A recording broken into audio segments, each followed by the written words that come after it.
No. So don't let that bother you. Just get the job done. And even if you do go to Memorial Cup, St. John's only 4 hours away. That place would be packed every game. Oh, Full Islanders 100%. fans. I know. Yeah, I believe it was 2 or 3 days ago. Tickets went out for the Memorial Cup final. Yeah, the Memorial Cup is gnarly, man. I was down there in 2019, never forget that. And I hope it's like that this year, and I hope to God the Islanders can make it, and that'll just make things better. And another thing about the Islanders, they've never been here, they've never won it, so it'd be perfect for them to win. Shawinigan had their chance. I don't know if they've been there, but they definitely won it in 2012. So the Islanders deserve this in a lot of ways. Their coaching staff's been here ever since the start. Their players have been here for literally 5 years. Buzz was been here. Cormier was here when he was 15 or 16. Exactly. These guys have been here forever, and that's back to what we're saying, how they know how to build a team. And it's just great to see, and they get basically robbed. Unfair, gnarly. But anyway. Yeah, so I guess now we'll talk about it's unfortunate. Yeah. Just CHL, they've been rolling now, so we'll go from east to west. So the OHL right now, Spitfires, Windsor, and Hamilton. And Hamilton, man, if you want to talk about a good atmosphere, they got huge, used to be for the AHL team or whatever. And unreal. They had a yellow towel every seat. It was sold out. It was crazy. And that Hamilton team's gnarly. Game 1, they were up 3-1. Had the crowd behind them. Everything rolling. Boom. At 7 minutes left, Windsor comes back, ties it, went in overtime. And that's crazy. So every powerhouse team in the finals has lost game 1. It's able to turn now, except here, which should have returned. But that was a great game by the Spitfires, man. You can't beat that in game 2. Then Hamilton played like Hamilton, and they kind of steamrolled them, which they should have. The Hamilton team, they were undefeated all playoffs long, and they were like the Q with 5-game series. They were 7. So 4, 4, 4. So I don't know, 12. That's 12 straight wins in the playoff. That's crazy, man. Yeah, switching over to the Q again. That was the Islanders. Only one loss. They went 6-0 in the first 2 rounds, and then as soon as they hit the semis, they lost. I believe it was game 3. Yeah, it was game 3. It was game 2 because we were at home, right? Correct, right, correct. Because I remember we took Sherbrooke 7-1 the first game, or 7-2, something like that. And then another factor in game 1 for Shawinigan and Charlottetown, Semino with the hit against Xavier Perron in game 4. Yeah. That was definitely a setback for the Islanders in game 1. Oh, whatever. It was nothing but momentum that Shawinigan, man. They just caught on, kept on catching on. Once they got that third goal in game 1, you knew they weren't back. It's just the look on these guys. And Shawinigan's a pretty old team, man. And they've been there for a little while as well. But it's honestly kind of good to see Shawinigan up there, too. Because how the hell are they there? I thought for sure fans are nuts. Fans are nuts. Exactly. They ranked whenever game 3 is, will be gnarly. Yeah, they had an entire section. It was Cataract fans. They had another section. It was a quarter of Cataract fans. Down below you, there was the Cataract fans. It was insane. Yeah, and speaking of good fans, out in WHL, it's Seattle, Edmonton right now. Edmonton, they're playing in the Rogers place right now. They get a half decent crowd. Looks like no one's there. How big that rink is.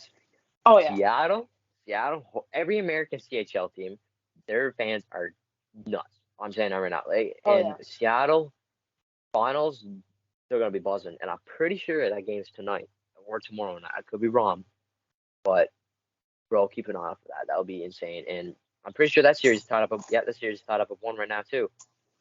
So yeah, keep an eye out for that. No matter if it's tonight or tomorrow, tune into that game. That's gonna be exactly that's gonna be hell. That's a good series too. You got the underdogs, but they've stepped it up really good, and you got the powerhouse Edmonton Wildcats. Remember Winnipeg Ice? These guys are supposed to be insane, best in CHL. So you get swept by it. Just get swept.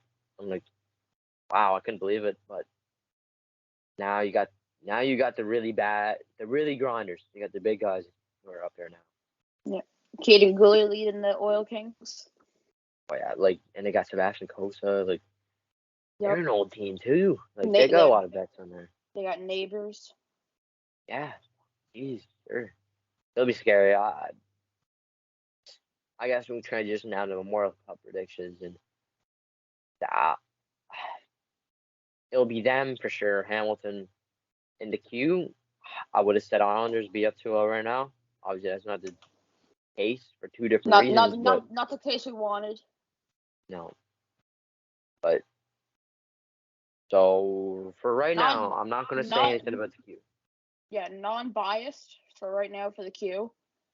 I'm going to say in the Memorial Cup winner is going to be Hamilton. It's unreal.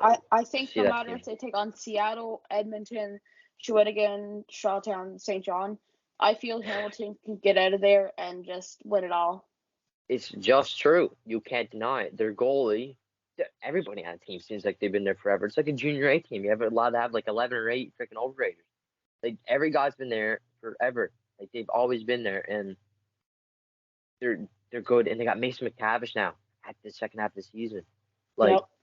You can't stop those guys. And a little OHA connection to our past guest, Braden O'Keefe playing over there. He hasn't been playing very much, but he's over there, and so it's little local connection there. Yeah. And it's just that's good reason to root for them too, because they built that team, and it's not that's what it is in junior hockey. Not buying someone. And you got St. John. Yeah, no shots to St. John's though. They don't have a chance against these teams. They don't. Against these teams like Seattle, Edmonton, Charlottetown, Shawinigan, and Hamilton. St. John has no chance. It's true, because and people are getting mad, and this is my opinion, about getting rid of that coach. There's no need of a team like that to not make to the finals. That team was insane. That's what you do in the Memorial Cup. You stack up. And the goalie in the President's Cup final last year, really big vet, you got him, traded him away for Couture. Couture gets start and roll. Then speaking of the President's Cup final last year, another big vet, Curtis, they got him for Victoriaville, and they're not starting him. Nope. What the heck? How is that not happening? And how do you lose against Rimouski first round? That team is too good to happen to them. So they got UNB Reds coach in there, I'm sorry, but it's the better fit. You get knocked down first round, you gotta make adjustments there. That's not right. That can't happen. Mm-hmm. And this is a really experienced guy, U Sports. That's really good hockey, and he has how many national championships? So watch out for St. John in that aspect, but they will not be coming out with the W. That's for sure. No. They can turn the rosters around, because they got rid of Patino too. Unreal Swiss goalie playing the World Juniors. He's been there forever. They sent him home. I don't know what happened there. I couldn't tell you, but too much goalie movement. St. John has a leader, William Dufour, 56 goals in the regular season. Mm-hmm. Exactly. You got Poirier, Jeremy Poirier, Lawrence, all these big guys. Is Highmore still playing for them? Oh yeah, I'm not sure, but they got Buddy from Cape Breton. What's his name? Trenholm. Too. They got him too. He's pretty good in the queue. But what a team! And that's terrible to yet lose in Game 5 the way they did in overtime. Yep. And William Dufour. All right, sorry for the leg spike there, but we're back. Yeah, let's go on. We'll just go back to William Dufour and how 56 goals in the QMJHL. Obviously, Guy Lafleur, RIP to him. 70. Oh, yeah. What was it? 76 goals or something like that. How the hell are you supposed to beat that? How are you supposed to beat? It's not possible. It'll never happen. It doesn't even. I think William Dufour is gonna be the closest person to that, unless is Gay done after this year? Is he 21? Or does he have another year? I think he might be, but I could be wrong. He was in Magog 18, so yeah, he probably. Oh no, he could be an 02. Actually, he might be an 02. But he might have next year, though. even if Gay is gone, hot take. Rabinich, I feel like he's gonna have a blowout year next year. I hope so too. Like, he's a good prospect too. He's drafted, right? Yeah. Yeah, he's drafted by Vegas. Yeah. Is he? Yeah. So, damn, he's got a future. He definitely has a future. He was drafted. You'll be seeing him hopefully on the World Juniors too. Mhm. Yeah, for Czechia. Yeah, man. Another Islander look out for Cormier for Canada. Oh my sweet Jesus! Like, he's insane. And 2 goals last night. Unreal. 2 goals. That was unreal. And fans went nuts. Like, the rest, like, awesome. It's unreal. I'm telling you, if they don't get suspended, something wrong. And if they get awarded the Memorial Cup, something's not right there. Like, that's not right. I know. QMJHL fans on Twitter, Islander fans on Twitter, Instagram, everyone is going at QMJHL's necks. Which is good, and it's good. It sends a message. Just don't attack the guy, but just talk about it. Yeah, it's unreal. Yeah. They ruined that for 17, 18, 19-year-old kids just for that. They should not be playing in this anymore. This should be over now. And if any of them get the Memorial Cup, something's not right. And words will be said. Yeah. And I have a feeling that Shawinigan is gonna end up taking this. As much as I don't want to say it. I know. Scary. Their rank is just, fans are gonna be nuts. It's nothing but momentum, man. You're exactly right. Like, you got these 2-goal lead, you got 2-game lead going back into your crazy ass. Like, yeah, especially with that luck that they had last night. It's honestly disgusting how that game went last night. And if I was Jim Holton or like any of the coaches, I'd be on red. I'd be up to the screen yelling. I don't care if I get suspended. You're a coach. No. You can still talk to the players, just not on the bench.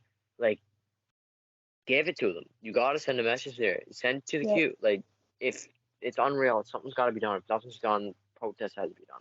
Like, someone's got to put up the big OP. Like, it's unreal. Like, you see that in baseball all the time. Why not do it in hockey? Yep. Put the series on protest, and then they can't do anything.